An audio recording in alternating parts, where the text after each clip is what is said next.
반갑습니다. 짱쌤입니다. 이번 시간에는 컴활 2급 실기 2021년 상시 7회 계산 작업에 대해서 알아보도록 하겠습니다. 자, 계산 작업은 문제 5개가 주어지고요. 여러분들이 먼저 읽어보고 쉬운 거부터 작업한다 그랬죠. 자, 저는 처음부터 볼 건데, 자, 하나씩 찍으면서 제가 볼게요. 자, 첫 번째 1번. 표일에서 뭘 하자 그랬냐면, 모델 코드가 있어요. 모델 코드에 앞에 글자 2글자를 잘라야 돼. 잘라야 되니까 앞에서부터 자르니까 레프트가 필요하게 합니다. 보이죠? 이렇게 2개씩 잘라낼 거예요. 이 2개를 이용해서 뭘 할 거냐면 판매 단가를 이렇게 구할 거예요. 판매 단가표를 구할 건데 판매 단가는 그러면 요걸 가지고 찾아야 되는데 제목이 왼쪽에 있고 데이터가 옆으로 있으니까 H룩업이 필요하겠죠. 그래서 레프트 잘라서 H룩업 안에 쓰면 돼요. 그렇게 해서 구하는 게 판매 단가고 판매량은 여기 있잖아요. 곱하기 판매량으로 조절을 할 겁니다. MP일 때 정확하게 400, TH일 때 350, DC일 때 300 정확하게 일치하는 걸 가지고 작업을 하겠다라는 뜻이겠죠. 자, 레프트부터 여러분들이 들어가 주면 되겠죠. 자, 이꼴 레프트 들어가겠습니다. 자, 왼쪽에서 글자를 잘라낼 건데 모델 코드에 있는 글자를 몇 글자 자른다 그랬습니까? 2글자를 잘라낼 거예요. 그럼 이렇게 화면상에서 결과가 나타나는 걸 눈으로 보일 겁니다. 그럼 이렇게 돼 있는 레프트 전체를 범위를 설정해서 잘라내고요. 어느 함수로 들어가면 됩니까? H룩업 함수로 들어가 주면 되죠. 자, H룩업 함수에서 잘라낸 걸 붙이세요. 그러면 내가 찾으려는 값이 MP라는 뜻이죠. H룩업을 먼저 하고요. 여기서 레프트 순서대로 가도 아무 관계 없습니다. 편한 대로 적어보세요. 자, 나는 MP를 찾을 건데 어느 표에서 찾을 거냐? 여기서 찾을 거예요. 근데 이 범위는 변하면 안 되기 때문에 절대 참조가 들어가야 된다 그랬습니다. 그럼 눈으로 보세요. 내가 지금 구하고자 하는 건 판매 단가인데 코드가 첫 번째, 판매 단가는 두 번째 줄에 있죠. 그래서 두 번째 줄에 있는 걸 가지고 올 거고요.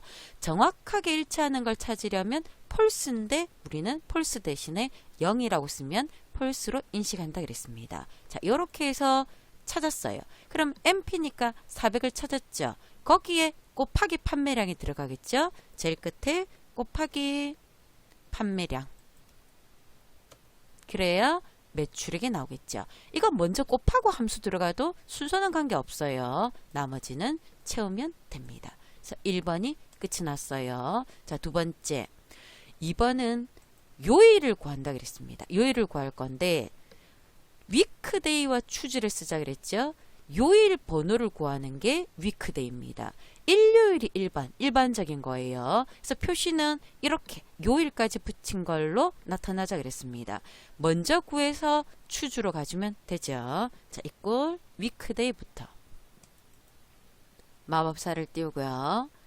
이 날짜가 무슨 요일인지를 알고 싶습니다. 근데 여기 보면 유형이 1, 2, 3인데 일요일이 1번이고 토요일이 7번이면 유형이 1이라 그랬는데 문제가 일요일이 1이다 라고 했기 때문에 유형은 1. 이때 유형 1은 생략해도 동일합니다. 안 적어도 된다는 뜻입니다. 자, 이렇게 해서 1이라고 나왔어요. 그럼 2021년 8월 15일은 일요일이구나 라고 우리가 생각을 해줘야 되겠죠. 이거 전체를 잘라서 무슨 함수로 간다고요? 추즈 함수로 오세요. 자, 인덱스 번호에 잘라낸 걸 붙이고요. 추즈는 이 인덱스의 값이 1과 같을 때, 2와 같을 때, 3과 같을 때 이렇게 넘어간다 그랬죠? 그래서 1일 때 무슨 요일입니까? 일요일 적으면 돼요. 무슨 요일까지? 토요일까지. 다음 칸 내려갈 때 이렇게 마우스로 넘어가거나 이동줄 움직여서 마우스 클릭해도 되고요. 키보드에 탭키 누르면 편하다 그랬습니다. 월요일. 탭 누르면 다음 칸으로 넘어가요. 화요일. 글자니까 앞뒤로 다음 표는 붙여주는 거. 수요일. 자, 간혹 안 붙여도 넘어가는데요. 제가 다운표를 안 붙였잖아요. 안 붙여도 넘어갑니다. 다운표가 자동으로 생겨요. 근데 가급적이면 다운표를 붙이는 게 좋습니다. 금요일, 마지막에 토요일. 그래서 1부터 7까지 빼먹은 게 있으면 나중에 오류가 발생할 수 있으니까 정확한지 확인을 해주면 돼요. 자, 그래서 나머지 보이죠? 요일이 만들어졌습니다. 그래서 위크데이와 추주는 굉장히 자주 쓰는 짝지다라고 생각해 볼 수 있습니다. 자, 3번. 표 3에서 희망 부서가, 자, 표시해 볼까요? 부서가 기획부다. 이게 뭐가 되는 겁니까? 조건이 돼요. 희망 부서가 기획부다라는 조건이 있는데 이 조건을 만족하는 입사 시험의 평균을 구하자 그랬습니다. 근데 보면 조건을 넣는 자리가 이렇게 있어요. 근데 함수가 dAverage가 아니라 dCounter와 dSum을 쓰자 그랬습니다. dCounter는 문자의 개수고요. 문자 숫자도 포함입니다. 여기서 만약에 A가 빠지면 숫자 데이터의 개수만 셀라주는 겁니다. dSum은 합계예요. 평균을 구하는데 왜 dAverage가 아니지? 합계를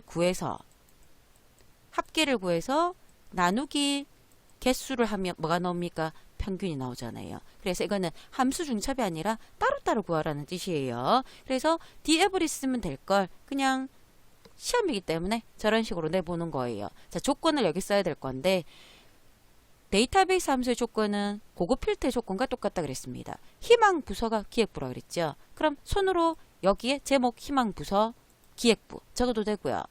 복사해서 붙여도 된다 그랬어요. 관계없습니다. 자, 이렇게 먼저 조건을 넣고 난 다음에 합계 dSum 구하고요. 나누기 dCounter 이렇게 들어갈 거예요. 자, 이꼴 dSum 합계부터 구할 건데 누구의 합계? 희망 부서가 기획부인 거. 자, 데이터베이스는 유일하게 범위에 전부 다 제목이 들어가야 된다 그랬습니다. 첫 번째 데이터베이스 목록 제목을 포함한 전체. 보이죠? 필드 누구의 합계냐? 입사시험. 입사시험 대신에 하나, 둘, 세 번째 칸이다 3이라고 적어도 돼요. 조건 제목 포함한 희망 부서가 기획부인 거. 자, 이게 합계죠. 기획부 하나, 둘이를 더하니까 이렇게 나왔다는 뜻이에요. 이걸 나누기 dCounter. 비어있지 않으면 돼요. 숫자도 되고 문자도 된다는 뜻입니다. 자, 똑같은데 여러분들이 이 dCounter를 조금 어려워하대요. 자, 동일해요. 전체 중에서 필드는 문자도 되고 숫자도 되기 때문에 이거 조금 이따 볼게요. 조건 자리는 이 자리잖아요. 그럼 여기 지금 보면은 필드를 지정 안 했는데도 결과 나오는 거 보이죠? 두 사람이다. 두 개 다 기획부 두 개 다 나오잖아요. 이 자리에 해도 되고 이 자리에 해도 되고 이 자리에 해도 되고 관계가 없어요. dCounter는. 만약에 dCount다 그러면 여기는 문자 데이터 여기도 문자 데이터 결과가 안 나와요. 숫자 데이터니까 이것만 갖고 해줘야 되는데 dCounter는 누구를 갖고 해줘도 기획부는 두 개다라고 나타납니다. 그래서 내가 부서를 셀할 건데 이걸 해도 되고 아무 상관이 없다는 걸 여러분들이 신경을 써주세요. 뭘 해도 관계가 없다라는 거. 그래서 합계를 2로 나누니까 결과가 이렇게 나오더라는 뜻입니다. 그래서 합계 나누기 개수하니까 평균이 나타나더라는 걸 3번을 보면서 확인을 해볼 수가 있습니다. 자, 4번 표 4에서 국가는 대문자, 대문자로 변하는 함수가 upper예요. 수도는 소문자, 소문자로 변하는 함수는 lower인데 연결을 하기 위해서 요 &% 연산자가 필요하고요. 여기 잘 보면 국가 이름 나오고요. 가로가 나오고 그 다음에 수도가 나오고 가로가 나와요. 연결이 다 들어가야 돼요. 함수는 굉장히 쉬운데 연결하겠다라는 걸 빼먹으면 안 되겠습니다. 자, 먼저 국가부터 upper부터 들어가야 되겠죠. 대문자로 변환을 할 건데 누구를? 국가를. 대문자가 나왔죠. 뒤에 연결을 할 건데 가로를. 글자니까 다운표안에 하나씩 하세요. 가로 딱 연결됐죠. 얘를 다시 그 뒤에 연결을 할 건데 이제 로어가 나와야 돼요. 소문자로 변환할 건데 수도를 연결해서. 보이죠? 마지막에 연결 뭘 하겠습니까? 가로를. 자, 이렇게 그래야 결과가 나타날 겁니다. 함수는 쉬운데요. 요 연결 연산자를 여러분들이 빼먹는 경우들이 많아요. 그래서 에러가 날 수 있으니까 그것만 주의해주면 됩니다. 1번부터 5번까지 문제 중에 가장 쉬운 문제가 4번이겠네요. 자, 마지막 5번입니다. 자, 5번. 표 5에서 기준연도가 이렇게 있습니다. 기준연도에서 생년월일의 연도를 빼자 그랬어요. 이걸 값이 20 이상이면 채용, 아니면 공백을 표시하자 그랬습니다. 생년월일 날짜 데이터에서 연도를 뽑는 함수가 이어거든요. 그럼 이어를 이용해서 뽑고요. 그 값을 여기에서 빼고 조건을 물어야 돼요. 그럼 이어부터 한번 들어가 보도록 하겠습니다. 자, 이꼴 이어. 연도를 구할 건데 날짜 데이터가 여기에요. 보이죠? 자, 이렇게 연도를 구해서 이 연도를 여러분들이 잘라서 어느 함수로 가겠습니까? if 함수로 올 거예요. 자, 물을 건데 기준 연도에서 생년월일의 연도를 빼자 그랬죠. 그럼 생년월일의 연도는 금방 여러분들이 잘라내기를 했어요. 그럼 기준 연도 위치가 이 자리예요. 여기서 빼야 되는데 생년월일은 변하는데 기준 연도는 안 변해야 되죠. 그래서 여기는 절대 참조가 들어와줘야 되겠죠. 변하지 않아야 된다는 걸 꼭 생각을 해줘야 됩니다. 빼기. 내가 금방 잘라난 이어 함수를 붙이세요. 그럼 여기서 이 값을 뺀 값이 얼마 이상이냐 물어야 돼요. 20 이상이면 채용, 아니면 공백. 이렇게 결과가 들어가야 됩니다. 그래서 요게 절대 참조로 들어간다는 거. 기준 연도에서 생년월일의 연도를 뺀 값이 20 이상이냐 조건을 물어야 된다는 걸 기억을 합니다. 자, 확인하고요. 나머지를 쳐왔을 때 보이죠? 누구는 채용, 누구는 공백. 이렇게 해서 결과를 구할 수가 있었습니다. 자, 계산 작업이었습니다. 수고하셨습니다.